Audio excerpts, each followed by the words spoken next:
അങ്ങനെ ജനപ്രിയ നടൻ ദിലീപ് അദ്ദേഹത്തിൻ്റെ ജീവിതത്തിലെ ഏറ്റവും വലിയ അഗ്നി പരീക്ഷണം അതിനെ മറികടന്നിരിക്കുകയാണ്. അത് നിയമപരമായിട്ടുള്ള അഗ്നി പരീക്ഷണമാണ് കേട്ടോ. അതോടെ വീണ്ടും തൻ്റെ സ്വന്തം ലാവണമായിരിക്കുന്ന സിനിമാ രംഗത്തേക്കുള്ള അടച്ചിട്ട ഗേറ്റ് തുറന്നു കഴിഞ്ഞു. ഇതുകൊണ്ടായില്ല. മേൽക്കോടതികൾ അത് വേറെ കാര്യം. അതിനും പുറമെയായിട്ട് ഇനി മറികടക്കേണ്ടത് പൊതുസമൂഹത്തെയാണ്, അദ്ദേഹത്തിൻ്റെ ആരാധക വൃന്ദത്തെയാണ്. അവിടുന്ന് ഒരുപാട് ചോദ്യങ്ങൾ ഉയരും. അവരുടെ ഭാഗത്തുനിന്ന് ഒരുപാട് ധാർമ്മിക വിചാരണകൾ ഉണ്ടാകും. അതുകൂടി മറികടന്ന് തൻ്റെ കരിയർ ഗ്രാഫ്, ഇതുവരെ ഉണ്ടാക്കിയിട്ടുള്ള കരിയർ ഗ്രാഫ്, ഇപ്പോൾ തകർന്നു കിടക്കുന്ന കരിയർ ഗ്രാഫ് പൂർവാധികം ശക്തിയിൽ ഉയർത്തിയാൽ മാത്രമേ ദിലീപിൻ്റെ വിജയം പൂർണ്ണമാകൂ. അതിന് അദ്ദേഹത്തിന് കഴിയുമോ? കണ്ടറിയണം. കാലം തെളിയിക്കട്ടെ.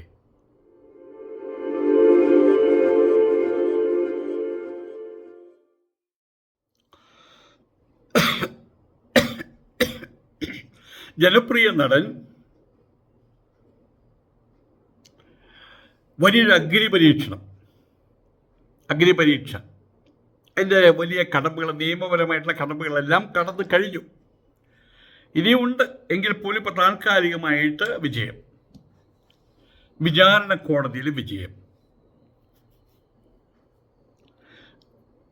അതിപ്പോൾ അദ്ദേഹത്തിൻ്റെ മൊത്തം ജീവിതം അത് സിനിമയായിട്ട് ബന്ധപ്പെട്ട് കിടക്കുകയാണ്. അദ്ദേഹം ഒരു കലാകാരനാണല്ലോ. ഈ വിചാരണ കോടതിയിൽ ഉണ്ടായിട്ടുള്ള വിജയം അത് അവരാഘോഷിക്കുന്നുണ്ട്. അതുകൊണ്ടായില്ല.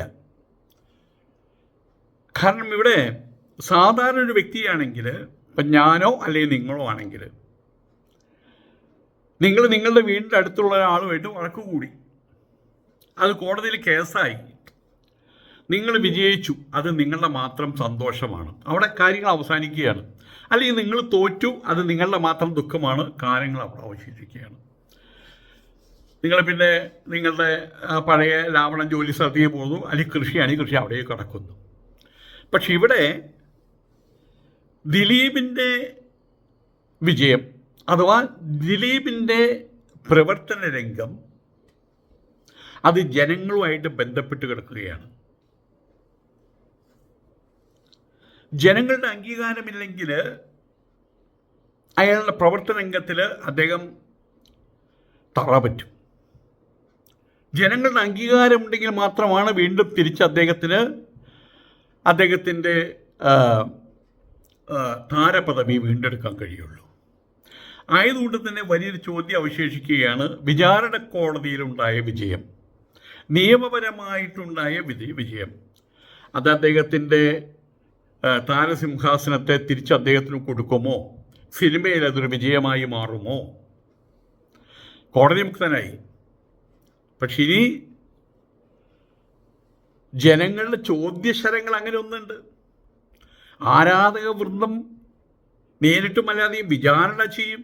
അതിലേക്ക് മറികടക്കണം. എന്നാൽ മാത്രമാണ് ആ പഴയ സിംഹാസനം, അദ്ദേഹത്തിന് ഉപേക്ഷിച്ച് പോകേണ്ടി വന്ന സിംഹാസനത്തിൽ കയറിയിരിക്കാൻ ഇനിയും അദ്ദേഹത്തിന് കഴിയുള്ളൂ. കയറിയിരിക്കാൻ കഴിയും, അതുകൊണ്ട് മാത്രം കാര്യമില്ലല്ലോ.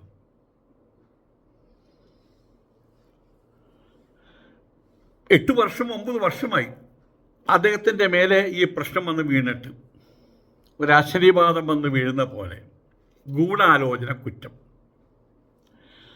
ഒരു നടിയെ അതിജീവിത അവരെ ബലാത്സംഗത്തിന് വിധേയനാക്കി കുറേ ആളുകൾ കൂടിയിട്ട് കാറിനകത്തിട്ട് അതിനവർക്ക് വേണ്ടുന്ന ഒത്താശകൾ ചെയ്ത് ഗൂഢാലോചന നടത്തി അവർക്ക് വേണ്ടുന്ന ഒത്താശകൾ ചെയ്ത് അവരെ സഹായിച്ചത്, പ്രേരിപ്പിച്ചത് ദിലീപാണ് എന്നാണ്. ഇതാണ് പ്രതിസ്ഥാനത്ത് നിൽക്കുന്ന ദിലീപിൻ്റെ മേലെ ചാർത്തപ്പെട്ട കുറ്റം. ആ കുറ്റത്തിൽ നിന്ന് അദ്ദേഹം വിമുക്തനായി. തെളിവുകളില്ല.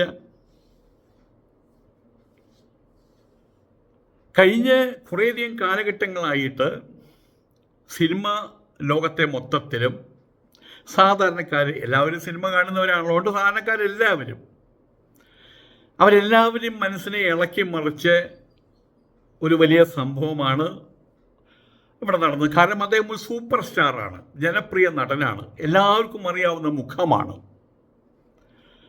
അദ്ദേഹത്തിൻ്റെ ആദ്യത്തെ ഭാര്യ അതുപോലെ തന്നെ സൂപ്പർ സ്റ്റാറാണ്, ലേഡി സൂപ്പർ സ്റ്റാർ. രണ്ടാമത്തെ ഭാര്യയും സൂപ്പർ സ്റ്റാറാണ്. ആയതുകൊണ്ട് തന്നെ അദ്ദേഹത്തെ എല്ലാവരും അറിയും. അദ്ദേഹത്തിൻ്റെ കാര്യത്തിൽ എല്ലാവരും ശ്രദ്ധയുണ്ടാകും, അത് സ്വാഭാവികമാണ്. ആയതുകൊണ്ട് തന്നെ കേരളത്തെ ഇളക്കി മറിച്ചൊരു സംഭവമായിരുന്നു അത്.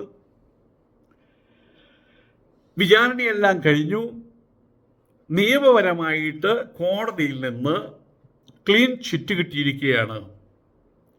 നിങ്ങൾ ഗൂഢാലോചന കുറ്റത്തിൽ പങ്കെടുത്തിട്ടില്ല, അഥവാ അത് തെളിഞ്ഞിട്ടില്ല എന്നർത്ഥം. അപ്പോൾ അങ്ങനെ ആ പ്രതിസ്ഥാനത്ത് അദ്ദേഹത്തെ മാറ്റി. ഏതായാലും ഇപ്പോൾ അദ്ദേഹം എവിടെ നിന്നാണ് ഇറങ്ങിപ്പോരേണ്ടി വന്നത്? അദ്ദേഹത്തിൻ്റെ മുമ്പിൽ ആ ഗേറ്റ് അടച്ചിടുകയായിരുന്നു. ഇപ്പം അത് വീണ്ടും തുറന്നിട്ടിരിക്കുകയാണ്. ഇനി അദ്ദേഹത്തിന് കയറിച്ചെല്ലാം. ഒരു കാര്യം മാത്രം മതി, ഞാൻ അമ്മയിലേക്ക് തിരിച്ചു വരാൻ ആഗ്രഹിക്കുന്നു, ഒരു കത്ത് കഴിഞ്ഞു. ബാക്കിയെല്ലാം അവിടെ റെഡിമണി കണ്ടീഷനായിട്ടിരിക്കുകയാണ് തിരിച്ചെടുക്കാൻ. കാരണം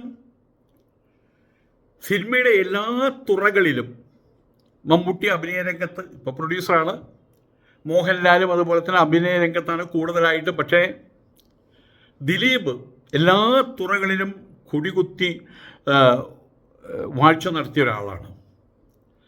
അദ്ദേഹത്തിന് മലയാള സിനിമാ രംഗത്ത് അദ്ദേഹത്തിന് ആവശ്യമുണ്ട്, പലവർക്കും. അമ്മ എന്ന സംഘടനകൾക്കും ഫെഫ്ക, മാക്ട എല്ലാവർക്കും ആവശ്യമുണ്ട്. ആയതുകൊണ്ട് തന്നെ കേസിൻ്റെ വിധി ദിലീപിന് അനുകൂലമാകാൻ വേണ്ടി പ്രാർത്ഥിച്ച് അതിനുവേണ്ടി ഉറ്റുനോക്കിയിരിക്കുകയായിരുന്നു ഈ സംഘടനകൾ, നടന്മാരും നടിമാരും അതുപോലെ തന്നെയുള്ള മറ്റു സാങ്കേതിക പ്രവർത്തകരും എല്ലാം തന്നെ, പ്രൊഡ്യൂസർമാരടക്കം എല്ലാവരും. അപ്പോൾ ആ അമ്മയുടെയും ഫെഫ്കയുടെയും ഗേറ്റ് തുറന്നിട്ടിരിക്കുകയാണ്. ജയിൽവാസം കഴിഞ്ഞു, നീണ്ട വിചാരണ കഴിഞ്ഞു.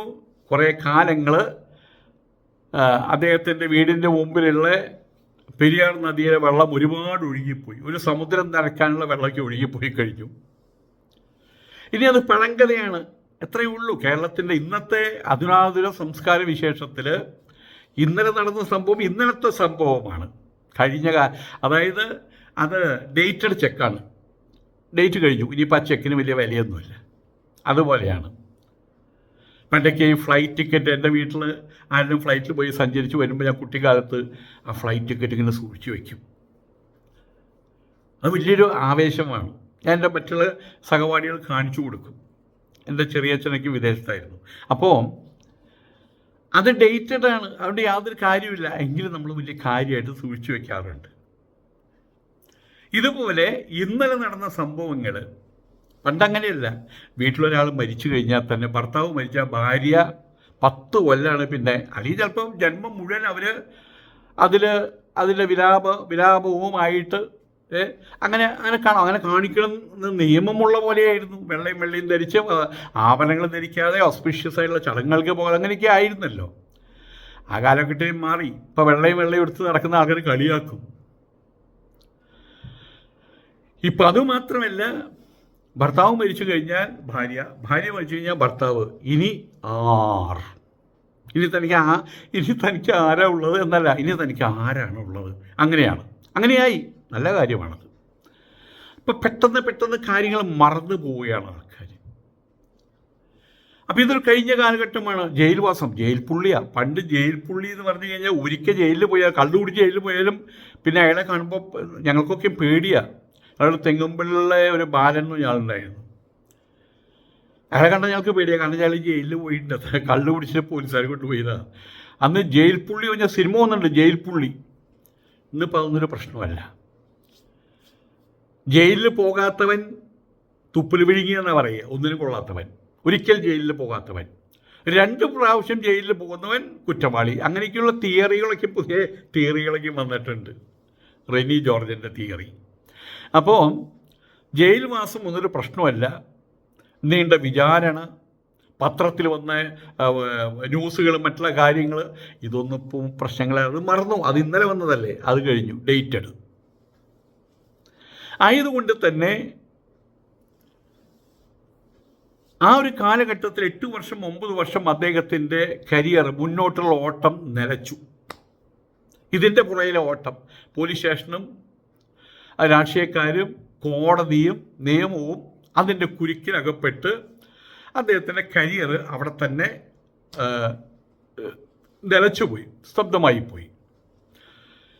ഇനിയിപ്പോൾ തിരിച്ചു വരുമ്പോൾ എന്താകും സ്ഥിതി? ആ കരിയർ ഗ്രാഫ് അദ്ദേഹത്തിന് അതുപോലെ നിലനിർത്താൻ കഴിയോ, ഒന്നും കൂടി മെച്ചപ്പെടുത്താൻ കഴിയോ, അതെല്ലാം താഴോട്ട് പോകുമോ ഗ്രാഫ്? ഇതാണ് ആരാധകരും മറ്റെല്ലാവരും നോക്കിയിരിക്കുന്ന കാര്യങ്ങൾ. നിയമപരമായിട്ടുള്ള തടസ്സങ്ങളൊന്നുമില്ല. വിലക്കുകളും ഇനിയിപ്പോൾ മാറാൻ പോകുന്നു, അമ്മയിലും ഫെഫ്കയിലൊക്കെ. പക്ഷെ ഇനി കലാകാരൻ എന്നുള്ള നിലയ്ക്ക് അദ്ദേഹത്തിന് മാറി നിൽക്കേണ്ടുന്നൊരു കാര്യം, ഇവിടെ നമ്മൾ മനസ്സിലാക്കേണ്ടുന്ന വലിയൊരു കാര്യം, ഈ നമ്മളുടെ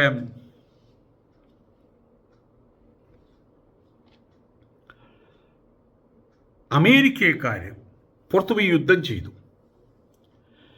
ഇറാഖിൽ യുദ്ധം ചെയ്തു, കുവൈറ്റിൽ യുദ്ധം ചെയ്തു, അതിനു മുൻപ് വിയറ്റ്നാമിൽ യുദ്ധം ചെയ്തു.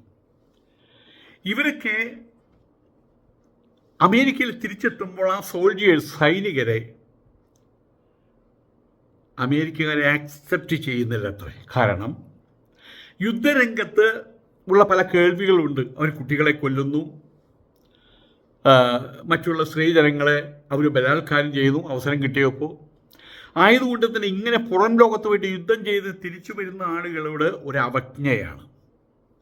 നാടൻ ഭാഷ പറഞ്ഞാൽ അവർക്ക് ആരും പെണ്ണു കൊടുക്കില്ല അത്രേ.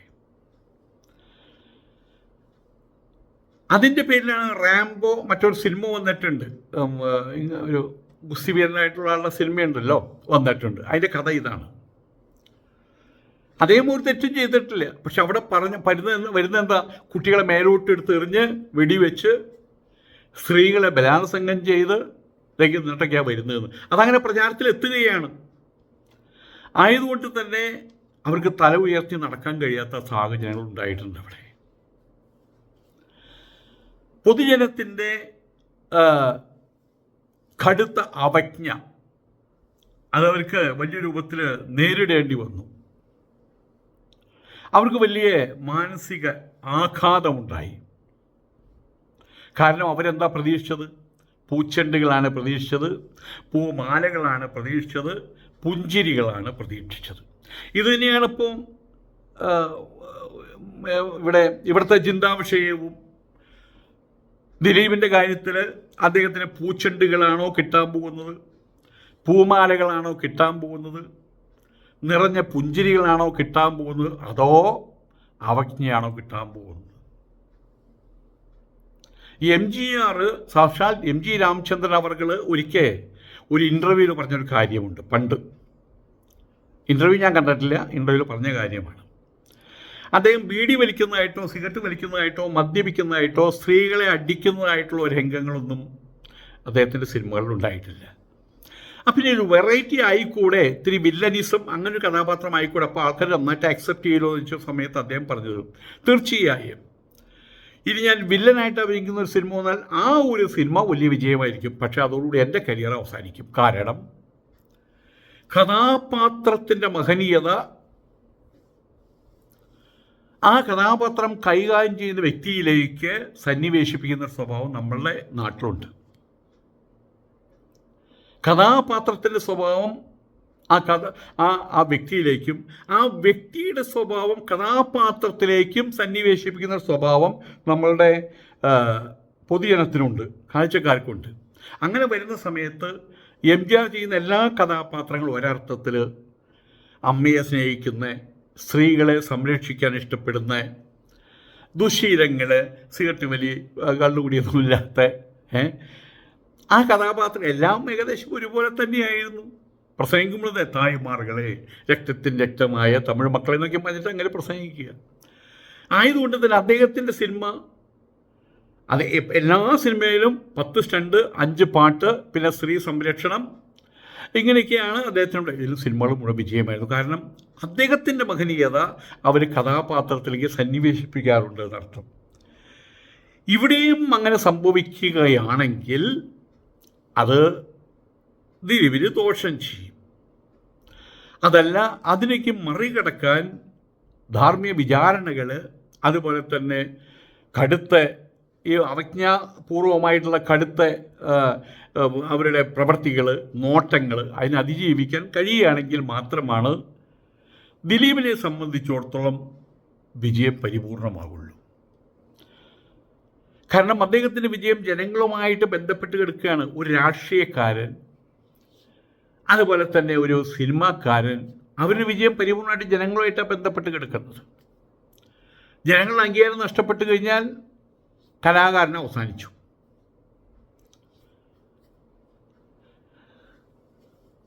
ആയതുകൊണ്ട് തന്നെ ഇനി മലയാള സിനിമയിൽ കടന്നു വരുമ്പോൾ അവിടെ എന്ത് സംഭവിക്കുമെന്നുള്ളത് തെളിയിക്കേണ്ടത് കാലമാണ്.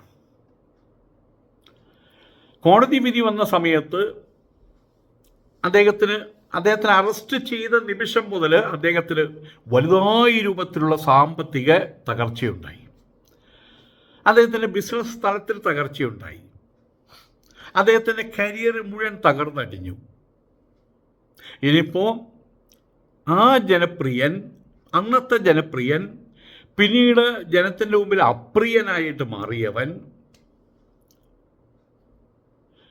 ഒരു ക്രിമിനൽ ഗൂഢാലോചന കേസിൽ പങ്കെടുത്തു എന്ന് ആളുകൾ കരുതിയിരിക്കുന്ന ആ ഒരു ബോധ്യമാണല്ലോ ആൾക്കാർക്കുള്ളത്. അതിൽ നിന്നൊക്കെ കുറ്റവിമുക്തനായിട്ട് വരുമ്പോൾ നിർമ്മാതാക്കളായിട്ടുള്ള ആളുകൾ, വിതരണക്കാരായിട്ടുള്ള ആളുകൾ, തിയേറ്ററുകാരായിട്ടുള്ള ആളുകൾ, കൂടെ ഉണ്ടാകേണ്ടുന്ന നടന്മാർ, സംഘടനകൾ, അമ്മ ഫെഫ്ക സംഘടനകൾ, ഇവരൊക്കെ എങ്ങനെയായിരിക്കും, പ്രത്യേകിച്ചും ജനം എങ്ങനെയായിരിക്കും അദ്ദേഹത്തെ തിരിച്ച് സ്വീകരിക്കുക? അത് കണ്ടറിയേണ്ട ഒരു കാര്യമാണ്. രണ്ടും സംഭവിക്കാം. പൂച്ചണ്ടികൾ, നിറയെ പൂച്ചണ്ടികൾ വരാം, പൂമാലകൾ വരാം, പുഞ്ചിരികൾ വരാം. തിരിച്ചും സംഭവിക്കാം. എന്തായിരിക്കും അദ്ദേഹത്തിൻ്റെ ഭാവി എന്നുള്ളത് ശരിയായിട്ട് അറിയണമെങ്കിൽ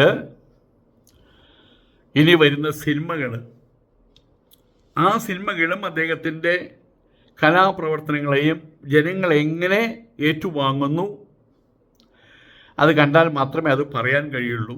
കാത്തിരിക്കാം. നമസ്കാരം.